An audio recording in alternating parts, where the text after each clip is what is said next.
ogenze wa Nazaalawe mu confrontinze olaga nti okooye era osabye ebbanga eriwera.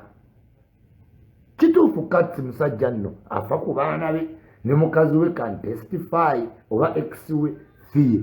Naye ate kinneewuunyisa nti wabadde olumbye mama wa Fiye. Ate Fiye ng'alaga mukolagana bulungi nnyo. Anyway, tekyalabise bulungi ku advocacy gy'olina mu country right now championing ebintu bingi katsi or inspirational. It may not have looked good, but wabadde ate n'ensonga kubanga bwe kiba nga abasajja tebalabirira baana ensi egamba abasajja tebafa ku baana ng'omusajja azze bagamba naye mupa omwana wange embeera eryoke ate lwaki Nazaalawe abaagaana nnyo? Why? Anyway, tetutaayagadde kiri kintu kimu ku exchanginga bigambo na Nazaalawe like that. Tekyabadde kirungi naye nga tekyabadde kibi kubanga oli muntu osobola okukola ki okugera. Medimo wants to join your video please. Medimo kati ebyokwogera wabijjeewo ekiro. Linda video z'omutuutu ez'abaliki simanye entandaalo ejjojja okwogerera sibajje mwogerera munoonya mwogera ku baani ku this morning program. Siyiya abantu nga gwosuza osutu okedde ku byuma abantu yagala bagamba kimedimbo. Don't distract this video with all due respect.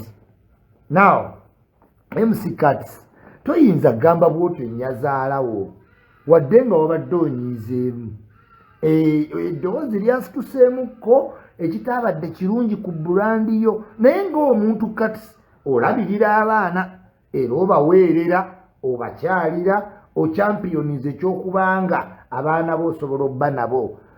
Cuts asaanidde obba n'abaana be. Kituufu Cuts abe n'abaana be kubanga who knows omusajja muleka afuna akadde neki n'abaana. Naye waliwo enjogera mu Buganda oba mu nnono zaffe bwe twogera ne Banyazaala togenda bwotyo n'ofukamira n'ogawantama nnyo biki awobeera ng'ayomba ne egimenti wo. Ekyo kyekitaabadde kirungi naye singa wayingidde ne bewagenze nabo ne mutuula munda ekiwa omukyalo oyo yandibaddeko enjogera gyakola ki gyayogera. Saagala gamba nti kyewakoze kikyamu. Kirungi nnyo okufuna omwana. Waliwo ne Banyazaala n'abeera ng'omwana yamwekwata kunyuunyunta. Lwaki kati tamuta? Kubanga omwana yavaako ettooke.